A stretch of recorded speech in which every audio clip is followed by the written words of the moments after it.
Другие сворот! Лежит растрепана, как пляс. Выходит, как из тумана, и видит тумбочка кровать.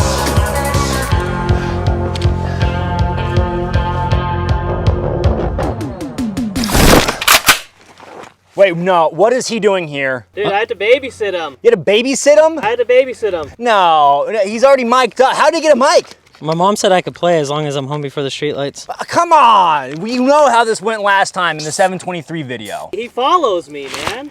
Oh shit, I'm bringing the wrong gun. That's fine. Okay. Gentlemen, welcome back to the channel. I am your host, the Talking Sunglass Tan Line. Welcome back to another summer in Arizona where it is both hot, excruciating, but strangely, kind of like you're in a sauna from hell. Oh my God, it's like standing on the sun. Today, we're going over my Jim Fuller built AK-74. Now, this gun has had time on the channel before, but I kind of realized like it kind of got its own video, but not really. And I didn't like how it turned out. Why are you leaning like that? Just felt like it inserted dominance. So that's essentially the gist. It's been in other AK videos before. It's been in a plethora of a lot of my AK content, but I really wanted to give it a love letter. I really wanted to show it some more screen time and devote an entire episode to it. Granted, it's not gonna be like a crazy in-depth episode, guys. We're out here chilling, having a good time on the flat range. Mainly, when I say chilling, I mean dying. Sweating on the flat range. But hey, you know what? We're gonna do some fun AK-74 stuff, so let's dive on in. What? What do you want? You got any games on your phone? I do actually, yeah. Here you go.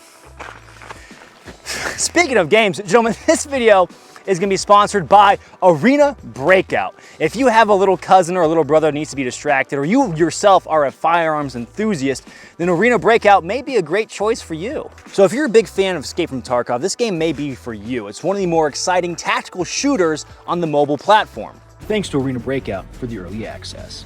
Arena Breakout is a next-generation immersive tactical first-person shooter pushing the boundaries of war simulation. Just take a look at these stellar visuals and realistic gameplay. It's truly one of the more exciting shooter-looters that I've seen. Standout features like the advanced gunsmithing system allows endless combinations with over 700 gun parts and more than 10 modification slots. You can fully customize your firearm of choice. 416 handguard on an M110, I'll allow it. You can enjoy CQB and peppering your enemies with bullets, run an MP40, or maybe you can take them out from distance with a bolt-action rifle such as the M24, or unlock the BAE Mosin Nagant. You have the freedom to fight however you want, you just have to survive.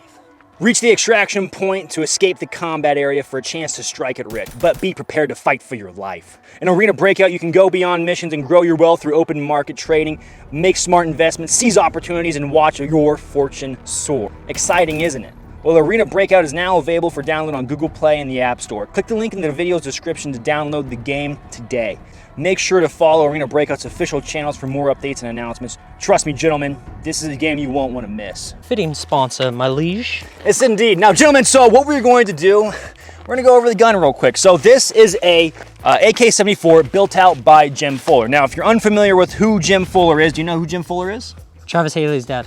Possibly. No, Jim Fuller is considered the Hattori Hanzo of the AK world. He is very much a national treasure in the sense of the AK building community here in the United States. He is renowned for his quality of builds, and I know there's a lot of AK autism out there, and some of you guys may be like, hey, you can argue all you want till you're blue in the face in the comments. I respect the man's build quality. I respect the AK that he has built for me, and I plan to pass it on to my grandchildren. So the backstory is Apex Gun Parts reached out and they said, hey, we want to get you an AK-74. We have a spare parts kit, which at the time and still at the time, they are pretty moonrock rare. Getting your hands on an AK-74 parts kit to get built out. So they just sent it over to Jim Fuller for me. I got the receiver and everything else out and sent it over to Jim, and Jim essentially built this gun out for me. So it existed in a classic look, right? I don't think I could consider it an AK-74M because it didn't have the folding stock, you know what I mean? So, but it did have the fixed stock. I think it had plum furniture, just a classic look and iron sights. And then one of my buddies reached out and said, hey man, I'm looking to sell some Zydeco furniture. Fun fact, this was right before the war in Ukraine fully kicked off. I mean, it's been going on since like 2014, but when it went really hot, right? And I said, cool, yeah, sounds good. And I got it for a good smoking deal as opposed to what they'd be going for now. So that's the quick little backstory on the gun. Now the setup itself, got a Surefire Scout Mini, got the Zynico Purse 4, then we have an Aimpoint Comp M5 sent over by Gun Mag Warehouse. Thank you, Gun Mag Warehouse. I love you very much. EOTech G43. Yeah, I used the EOTech G43 in the lever gun video. Who cares? So that's essentially the setup. It's a very simple setup. You may be wondering, hey, how come you don't have like a top rail or an Ultimac rail? I just love the look of the classic gas tube look. And I know there's like the Zynico classification for numbers. And I want to be very transparent with you. I'm an idiot. So a lot of times my nomenclature may be off and I may be wrong about certain things, but guys, I am trying. In the gun, there's an ALG trigger. We have talked enough. It's time to do some shooting. And scooting. Ammo for the AK-74, thanks to Ukraine, or the war in Ukraine, has gone up drastically, but you know what? We're still gonna shoot it. Why not? I kinda wanna play some pig. Let's do it.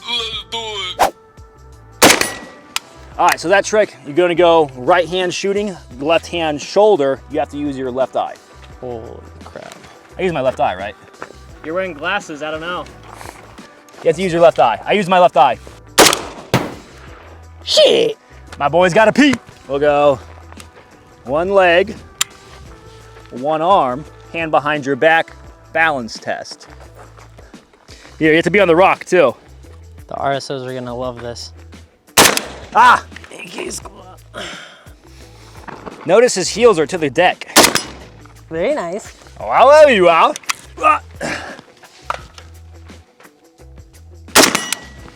All right, I got an interesting one. Using the magnifier, no red dot. Dang it. A gentleman's. Right, smashing on board. My chin straight. We're gonna do as up and fast as you can. Ooh. All right. I've been watching a 4-letter tactical group, and I Safety got my on. tactical shoes. Ah!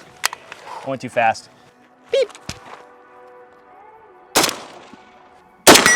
Ooh. Han Solo. Han Solo. Did shoot first. Bet you have. Oh, you got that booger hooker on the trigger already. Dang. That's hard, huh? Years of grip strength training. If you don't know, Nick's a former cop too, so he's also a fellow pig. So either way, it's just two pigs playing pigs, right? Yeah, technically, at the time of this video, I'm still law enforcement. It's okay, you're on the way out. Yeah. All right, left hand, right shoulder. Ooh. I can't believe I missed that one. That's embarrassing, if I'm being honest. I got one. I got too cocky and too arrogant. I got one.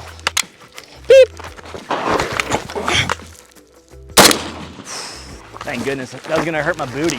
Like this, no retention to your body. One more time. God dang it, Savio. I pressed record right when you started. All right, that's fine. You get one before I send you out to pasture. You have to take your hizzles like thizzles, offset from your body, and you have to kind of like squeeze on in there. Dang. Boom. I think this is it, dude. I think you're going I down. know. Dude, I feel like freaking a sweaty ass ham right now. All right, I win. Damn. Okay, we're moving on to the next segment. The AK-74 isn't the most popular gun here in the States, but it is a very popular gun, if that makes sense. It's not gonna be as popular as the AR-15. And that makes sense because logistically here in the States, we are very much geared towards the infrastructure of what the M16, M4, AR-15 series of guns are, right? We have that huge infrastructure. Now, the cool thing is that within recent years, companies such as PSA have been bringing to market very affordable AKs. Now, they are often criticized for not being the most quality, but if you do have an AK-74 itch, it can scratch that itch. Now, there is another thing. I don't know if AAC has it in the works of bringing to market 545. I hope they do. I've heard of some other 7.62x39 they plan on doing. I could be wrong, but I hope that happens because that would just make it to where we wouldn't have to rely on Eastern countries as much because there's all these sanctions on Russia. Other countries are worried about sending a bunch of resources to fight the Russians. And so that really kind of takes the wind out of the sails if you're trying to get some more of the Eastern armament. Overall though, I think the AK-74 is still a viable gun. I don't think I have access to great duty style ammo as opposed to what I would have access to for, you know, say 5.56. Like I'm literally just running a bunch of seal cased ammo and that's all I got. Then I have, of course, a reserve spam cam of ammo, but that's corrosive stuff, but not the end of the world. It's just my options aren't that great. If you have some options out there, hey, I'm happy for you. Realistically, though, boys in the hood are shooting steel core ammo, so that's pretty much equivalent to duty ammo. Yeah, it'll absolutely kill you. No question about it. It's just, you know what I mean. Do you know what I mean? Does that make sense? We know what you mean. Okay.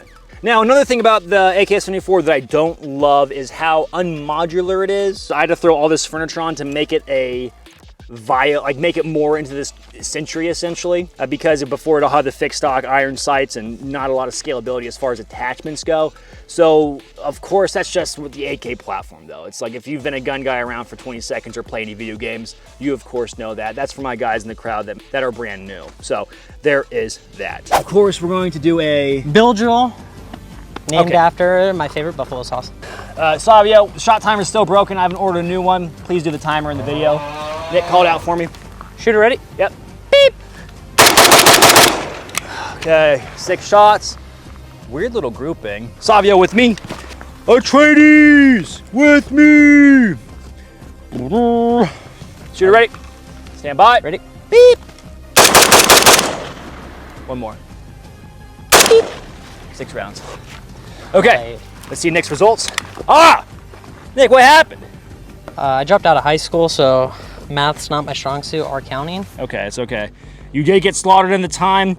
I will declare myself the winner. It's okay, it's my channel. My ego will be hurt if I don't win.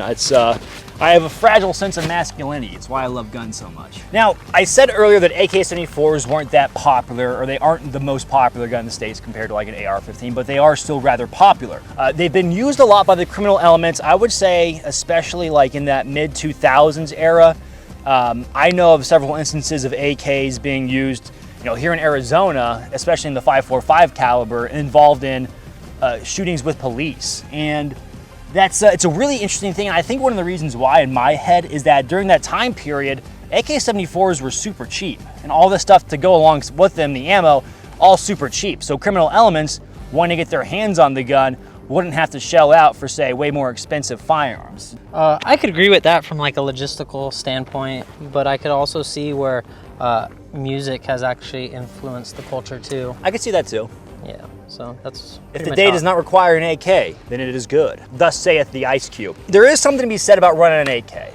It's something that our Western male brains may not be totally used to. I don't know about you, Nick, but me personally, it's really fun. It's really cool. It has this aggro feeling, and it breaks up the monotony of running, say, an AR-15. I've ran an AR-15 for a good chunk of time. I know you run an AR-15 for a good chunk of time.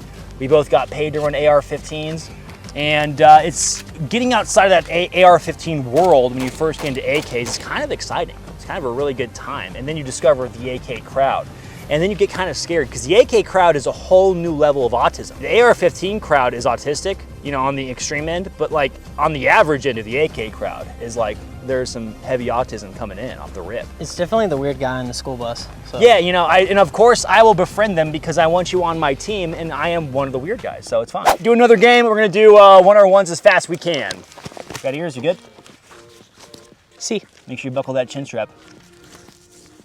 Mom will be real mad at me if you don't buckle that chin strap. Dude, she's still mad at you about the pizza pockets. I'm gonna game it because all of my kit is Western and it's not set up for AK mag, so I'm a cheese ball it.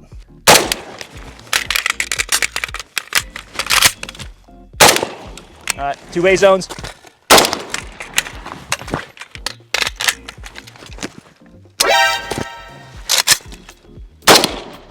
I think somebody forgot a crucial step. Uh-oh, he had a line break. Do we give it to him? How close? Oh no, he can have it. That's too far. No, I think he can have it. I feel bad. I feel bad for him. Tennis rules.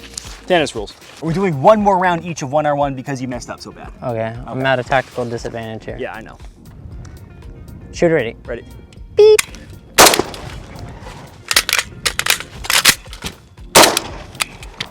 Okay. Listen, Savia, we're shooting from really close. There's no excuse to not have an A zone. So, stand by. Beep.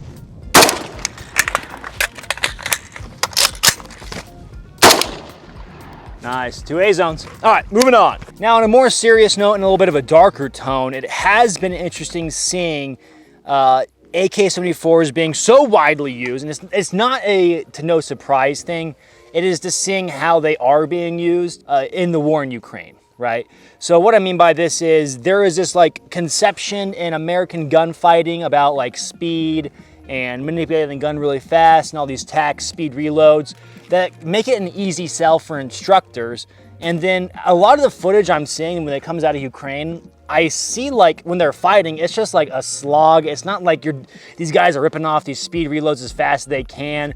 It's like they're trying to survive shelling, or they get the drop on somebody and they take them out. What I'm trying to get at is just seeing the implementation recorded on such a massive scale to me is interesting. Before, we didn't have this kind of super well documented conflict, even with the global war on terror with a lot of American veterans. Yeah, there was a lot of recorded gunfights, but you don't get to see it from the perspective of the Op-4, of who like America usually trains to fight, either the Russians or just like an Eastern country using different armaments. So that to me is an interesting little thing. It's one of those like wargaming nerd things that I think about. I think we're seeing it replay again for like some of us, like our uncles, dads, or even grandpas that fought in Vietnam, when the media was actually going over there and documenting it, and people were getting like not supporting the American war machine anymore because they were seeing the cruelties of war and what was actually the soldiers going through and the people that were getting drafted. Kind of like the same thing we're seeing now on the Russian aspect of these guys getting drafted and going to the front lines, not being trained, not having the proper equipment, and being torn from their families. But now we're seeing it in a digital download. As soon as it happens, they can post it from their phones. Yeah, I think the most terrifying thing about modern warfare is you don't get to die in peace anymore. Now you get to get your death watched by a bunch of nerds on the internet. That's a weird little factoid. So on that note, I say we do another drill. Let's do the Suka drill, where we're gonna be digging our fighting pit, and then you have to engage the steel that is about 50 yards away. You have to do 3 rounds on the target. Okay. We gotta give Savio credit. This drill was his idea. You'll just surprise me with a contact or something. Okay. Contact! Suka!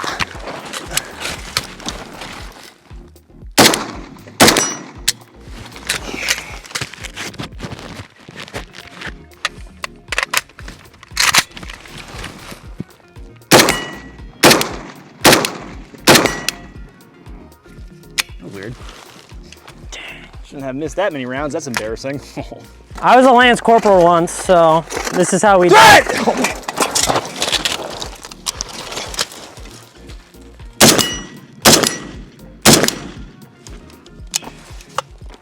All right, he's had his revenge on me, I guess. All right, that's fair. So I hope you enjoyed the video on my Jim Fuller AK-74. This is just one of those things where it's like, I gotta show it off. It's my own little sanity cleanser, if I can get it out there. I love it. It's near and dear to my heart. I enjoy it. I like AK-74. If you enjoyed this video, gentlemen, feel free to like and subscribe. Leave a comment in the comment section down below. Your comments are a sacrifice to the algorithm. God of what you enjoys running weird drills on the flat range. With your friends. With your friends. As always, gentlemen, stay easy, stay breezy. I have nothing else for you. I'll catch you guys on the flip. Shit. Redo. I'm not happy, but I'm not mad. Well, gentlemen, I hope you enjoyed this video on my Jim Fuller. Ditch the shovel, come on, man.